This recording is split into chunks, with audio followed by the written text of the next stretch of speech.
First of all, I would like to thank the organizers for this very nice trimester. I will present you works based on mainly two different papers. One with Agnès, who is here, and the other one with Elena Di Bernardino, Céline Duval, and Anne Estrade. So I will give you first some motivations of this work.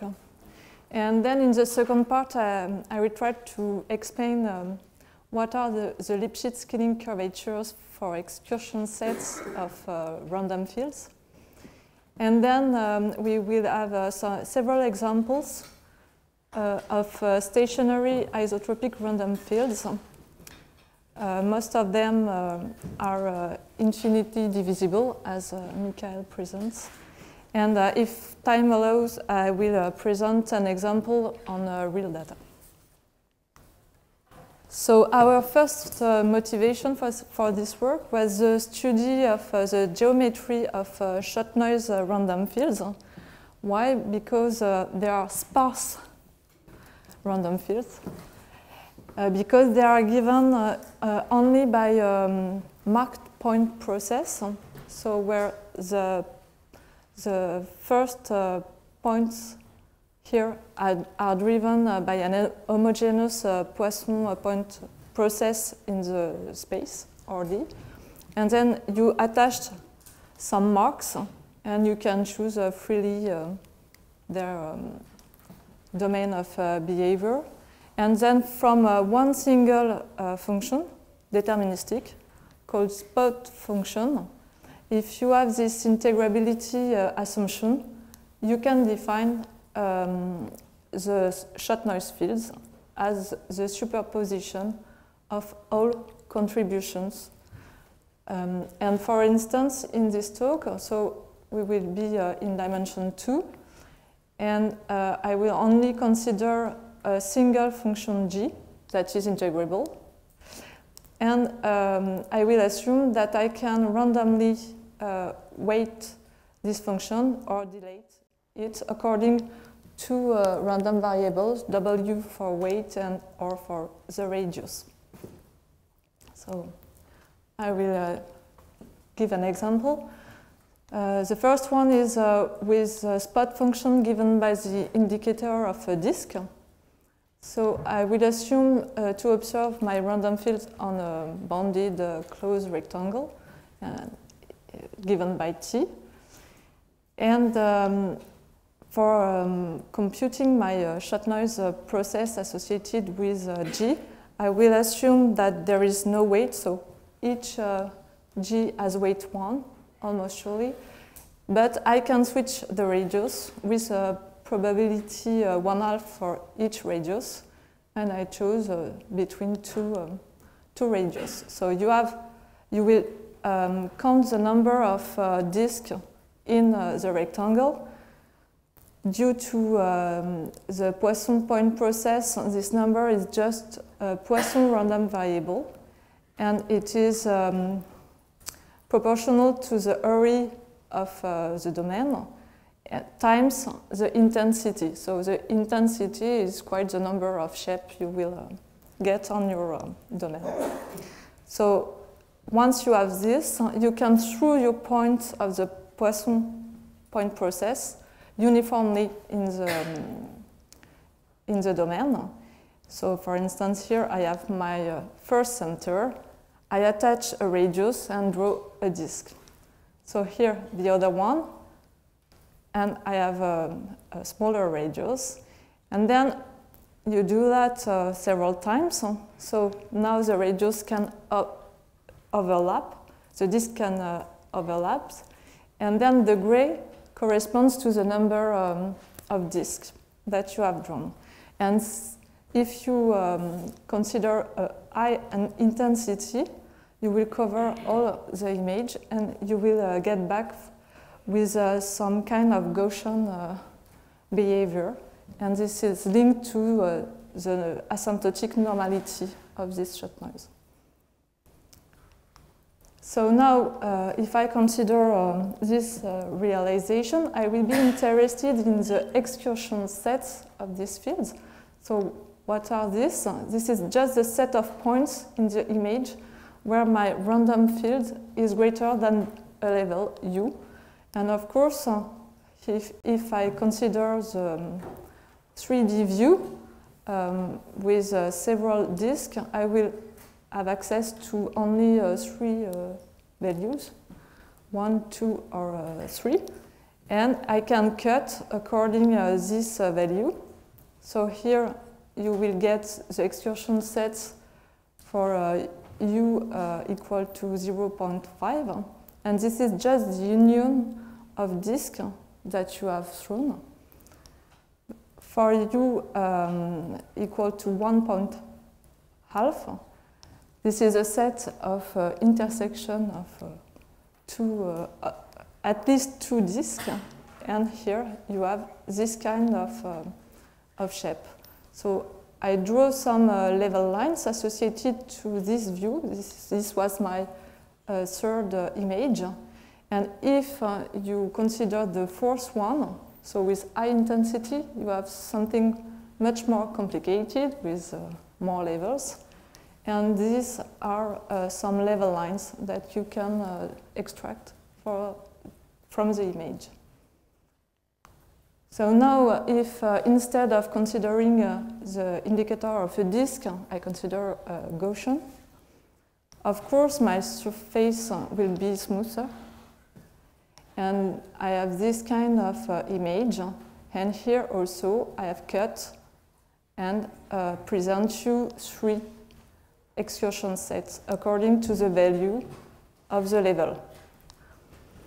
And here you have this kind of surface for high intensity with some level lines. So our main questions was, can we characterize the different geometry of this excursion set? And since we have sets in 2 dimensions, so our main question is what are the area, perimeter, and the third geometric functional is the Euler characteristic that counts the number of connected components minus the number of holes. Actually, there are some literature on these questions, a lot concerning a Boolean model in stochastic geometry. There are some known results, especially developed by Maker and Caruso. And Adler has done a very, very important job for smooth Gaussian and related random fields with his student Taylor. And so we have several nice works on this case. There are some insights for more general random fields, in particular in the case of infinitely divisible, but this is only for high levels of excursion. So if you consider my shot noise, I have 2 kinds of spot function and 2 different functional frameworks. The first one concerns piecewise constant fields, so has a piecewise constant process. This is the same. And the second one for smooth field, and so I will concentrate for this talk on this case. So I will assume that my surface, my random field is at least C2. So the tools to extract geometry are the curvature measures. They are defined when you consider a set E of or 2 mice. You can consider phi of 2 of E. If you take any Borel set, this is just the area of the set inside U. Phi 1 is related to the perimeter, and actually it is 1/2 times the perimeter. H1 is the length of the boundary. The boundary of E is assumed to be smooth, a smooth curve.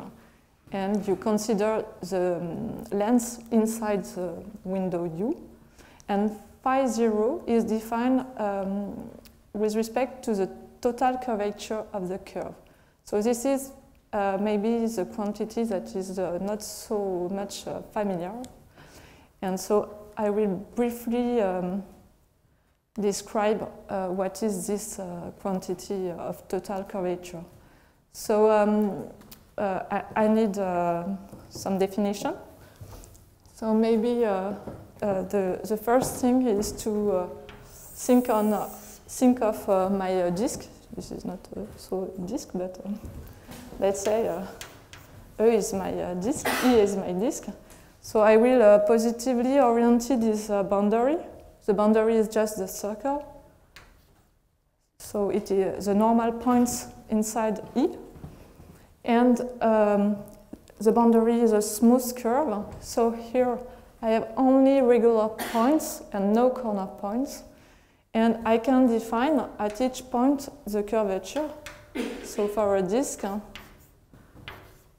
this is just 1 over the radius of the disk, okay, at each point of the curve. But now if instead I consider a square, so I have still nice curve, so the regular parts are given by the arête, but I have now 4 corner points. So here I can define the curvature, but it is 0 because this is linear. And I need to define what is called the turning angle. This is just the jump of the normal.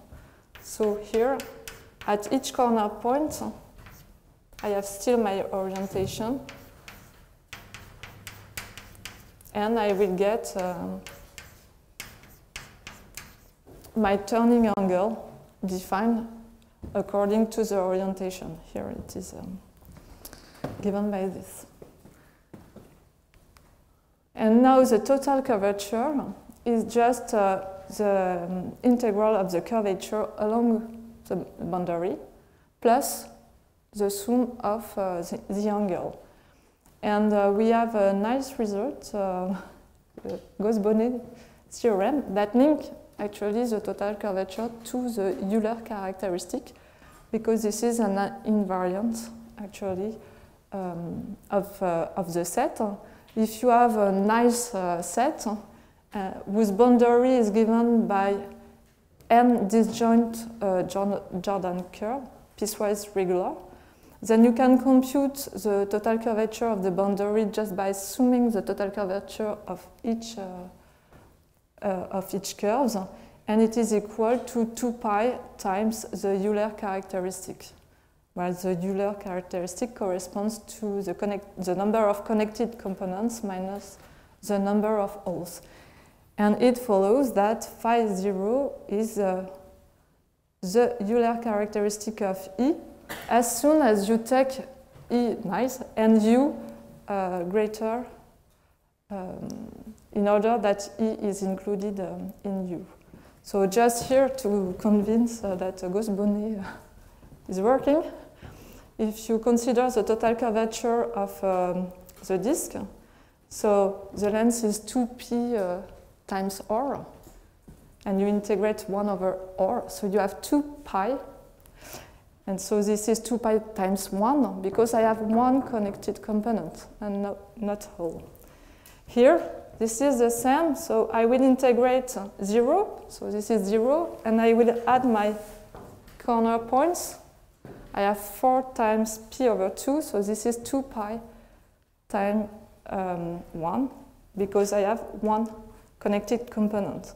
But now if I draw a hole in my disk, I will reverse the orientation. And so if I add the total curvature, I have 0. And this is 1 connected components minus 1 hole. So this is quite miraculous, but it works. So now let's come back to our fields. I will consider stationary nice at least smooth random fields. Stationary means that the distribution of the fields are invariant under translation. And I consider its excursion sets on a given domain, T, that is a bounded rectangle. The Lipschitz scaling curvatures are linked with the measure it is linked with curvature measures. They are given by considering the curvature measures of the set intercepted with the window of observation, and we consider T for the observation. And we will be particularly interested with Lipschitz scaling densities that are obtained by considering the ratio. So this is a density. This is linked to the area of your window, and you take the expectation of this quantity normalized by the area. And actually, we can draw the expectation because there are some ergodicities, so in most cases you can see this as an almost sure limit. So the nice fact with these quantities is that if you scale your fields, actually you just have to scale the levels in order to link the parameters. So one difficulty is that if you consider this Lipschitz scaling of the field, actually you will have some troubles at the boundary, because when you compute this, there is a part given by the inside of the rectangle, the open set. So this is when you follow your truly observed excursion set, plus what happens on the boundary, because on the boundary you have to consider this length, for example, or these corner points that appears at the boundary. But when you consider Lipschitz scaling densities, you can forget the boundary terms and just consider what is inside your rectangle, because this will be negligible when you divide by T. Moreover, we can get rid of one of these quantities, the first one, that is linked to the area of the excursion set. When you consider, maybe I have this. So you just consider the area of the excursion set in T. And since you have a stationary random field using Fubini, you only get the probability that x at point 0 is greater than u. And so if you know the distribution of your random field, you can compute this part. Now the other quantities are more difficult to compute. And so I will just present you what we can do when we assume a smooth function. So if you consider a smooth, at least C2 function defined on an open set such that T is included in this open set, by Morse-Sarr theorem, you know that for almost every level U, when f of x is equal to u, the gradient at point x will not be equal to 0. And so it won't be a critical point. And when you have such a point, you can find an implicit parametrization of the curve, of the boundary, so of this curve, f of x equal u. And you can compute explicitly the curvature at point x with respect to your function f. And so here it is the Hessian of the function applied on the gradient, rotated with a rotation of pi over 2. So when we have this, we can apply the corollary formula for Lipschitz mapping. This is such a formula that corresponds to integrate according to the level a function, and you integrate according to the boundary of the excursion of your function. And it is linked to the integral of g of x times the norm of the gradient. So we will apply it twice, but for different g of x, first we choose a test function h that need to be continuous and bounded. So it can be a Schwarz function. And then we will first apply with the function g of x given by h of f of x, because in your corollary formula, when you integrate on the boundary, you know that f of x is equal to u. So you will get actually this expression you can link with the perimeter. This is the H1 measure of the excursion set. And it is given by this integral.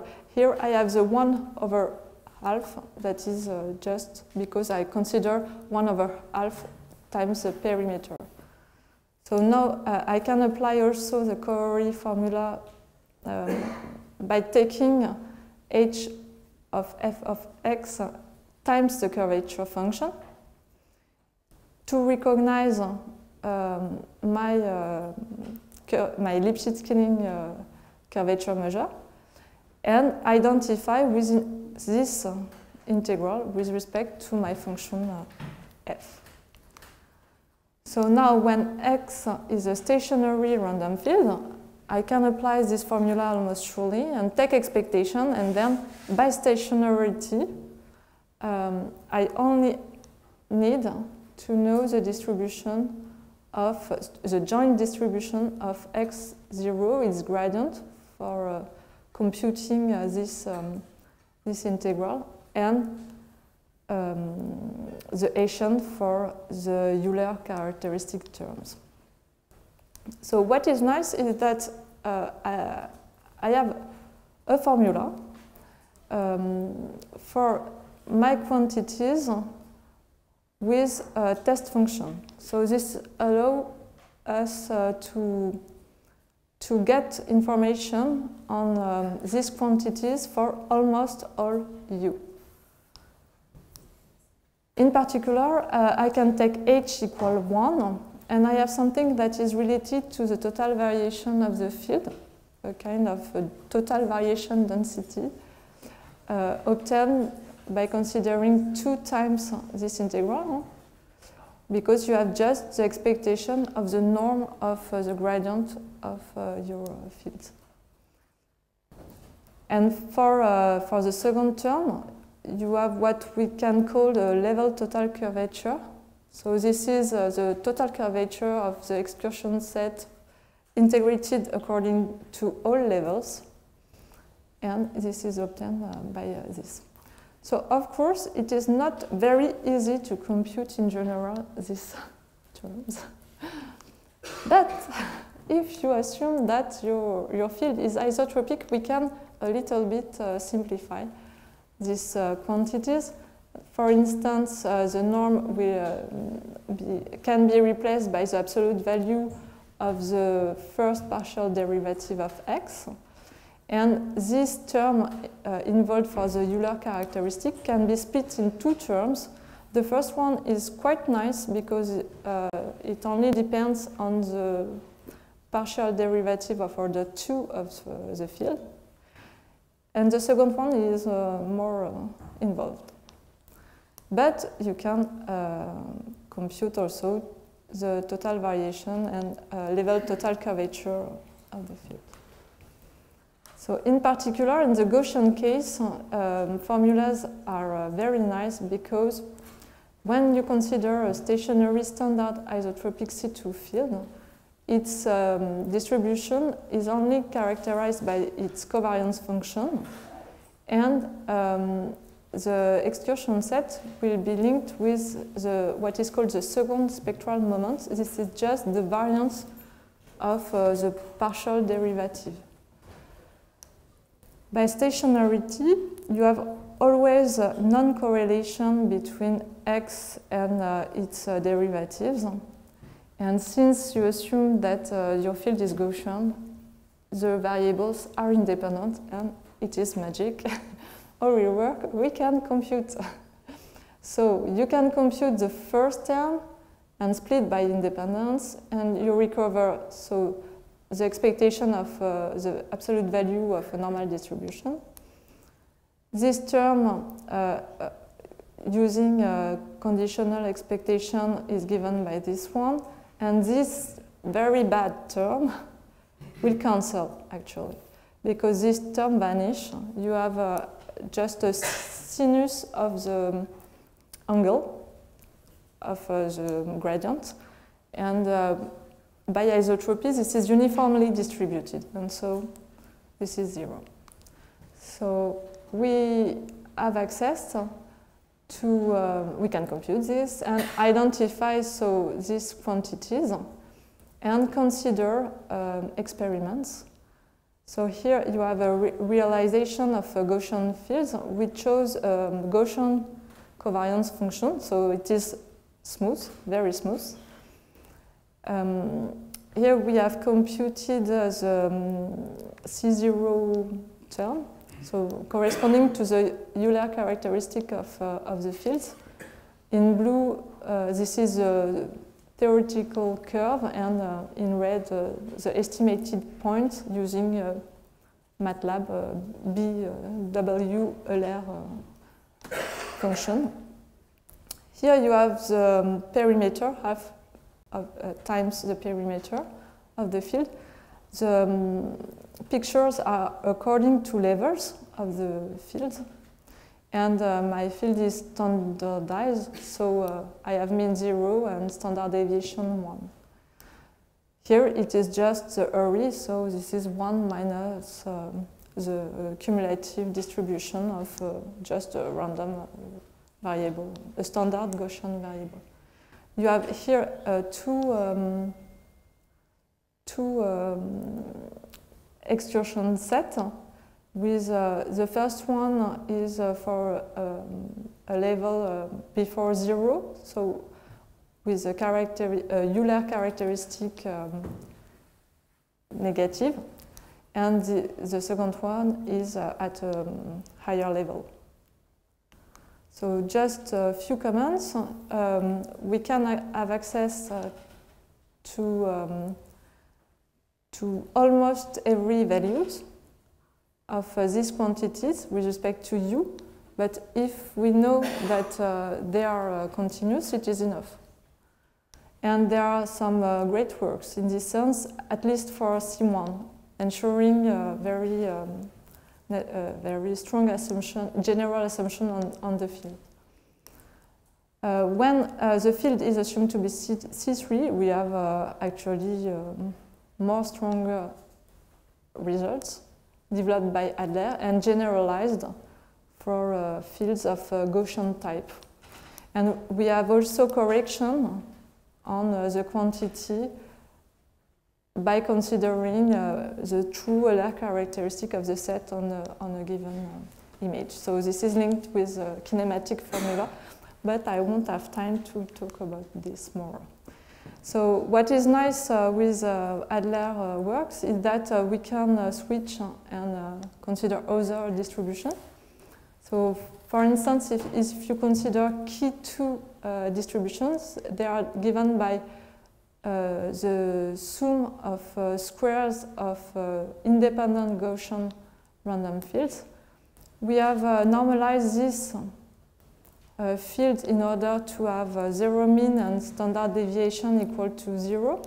And then you have a completely explicit formula for all these geometric quantities, and you can also draw some experiments in order to compute. So here it is for k equal 2, and we chose the same Gaussian covariance for the fields.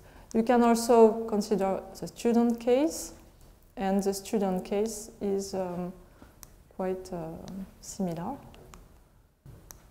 And you have this kind of shape for the geometric functional. So when you consider short noise fields, things are much more complicated because we don't have the tube formula as Adler has used. And the only access is the characteristic function of the short noise field due to Levi-Khinchin formula. And when we compute Euler characteristic and length, actually we will need especially the joint distribution of the field and its partial derivative given by the characteristic function of these two quantities. And we have an explicit integral expression, very ugly, but we have this, according to the spot function. And this allows to compute the Fourier transform of the quantities by considering as test function the exponential of ITU. So we have still some integral formulas, quite difficult to express numerically, but we can compute them approximately. And this is the result I have here. So with the Gaussian function as kernel function, we chose a fixed scale given by A, 1 over A, and a random weight, because choosing for weights and an exponential, we can compute explicitly the distribution of the field at x0, and this is a gamma distribution. And when you choose W as a Laplace distribution, we also can compute, and we recognize actually the characteristic function of a generalized symmetric Laplace fields. And so you have here the symmetric Laplace case, and here this is not symmetric. This is given by exponential. And in red, this is approximately computed, so you have several artifacts of numerical evaluation. So if time allows, I will just say a word. In the case of disk, we also can compute something. So we have actually, in this case, explicit formula related to the distribution of the field that is now a Poisson random variable with parameter given by the mean area of the disk. And here, this is the mean perimeter of the disk. Just some pictures. So this is the Euler characteristics, the perimeter, and the area. And so I will just conclude by presenting you some very preliminary works in real data. So actually, this is a biological movie from Anne Duitose, who is working on the pulsativity for gonadotropin releasing hormone 1. So this is G, N, or H neurons. And so she is interested in calcium event synchronization.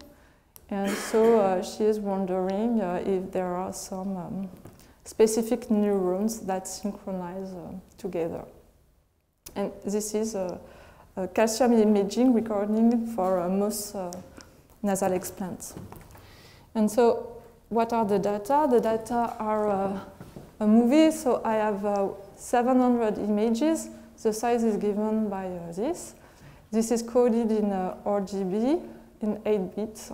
And so if I extract each channels, I have this kind of image. And I can compute geometric statistics. So the first one is the mean. So this is the time here. And you have the mean in green, red, or blue channel. You can compute the total variation and the level total curvature. So they are very noisy. What you can see is this. I don't see if you have time. I don't know if you have had time to see this, but there is a luminosity that change in the data. You have here the Euler characteristic, the perimeter, and here the area for the data themselves. But what should be maybe more interesting is to consider the time difference. So you have this kind of images with red channel, green and blue. And now if you compute the statistics, you have a more stationary mean because you have an evolution along 0.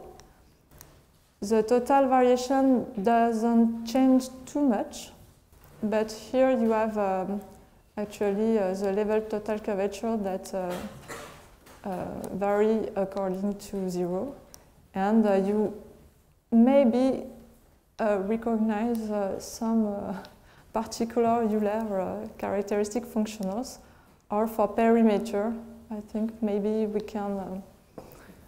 can test if it is linked to a model or not. So of course, in order to give you some mean, I have some artifacts and some troubles of discretization. So we are working with Agnès on the effect of discretization.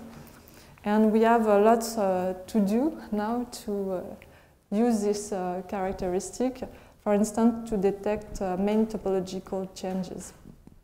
We have also questions on moments. And so I will conclude, because I am a little bit late, with these references. Thank you.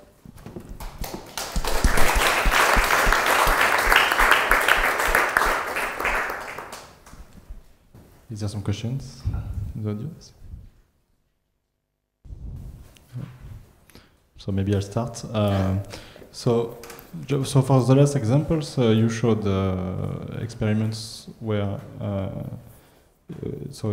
with the total variation or the total curvature, but do you think you could also find more interesting levels U for during the time? Mm. Oh. Yes, I think here I only drew the mean for the mean over time of this function. Mm. I normalized by the integral in order to have functions with norm with L1 norm equal to 1. And so I don't have too much variability with respect to this quantity, but I have lots of variability with the scale of the image, and so my mean is not so good. But if you look at the movie, you see that there are some bump, especially in the green channel. And so it may be interesting to exploit this fact. So this is bump for a higher level U. Okay, thank you.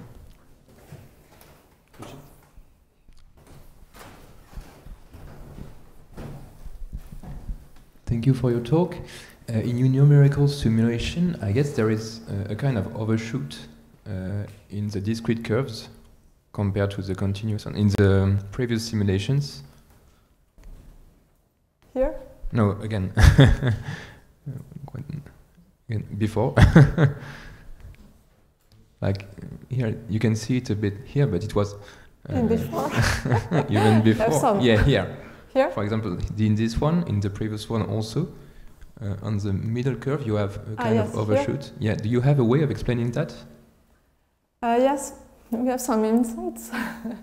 Actually, this is linked with, we use BW perim in order to compute the perimeter. So 1 pixel count 1, but according to the orientation of the excursion, it will give a bias. And we have also some preliminary results to correct with the bias term this effect. This is very linked with discretization, actually. Okay, thank you. Okay, so thank you again, and now it's time for a coffee break.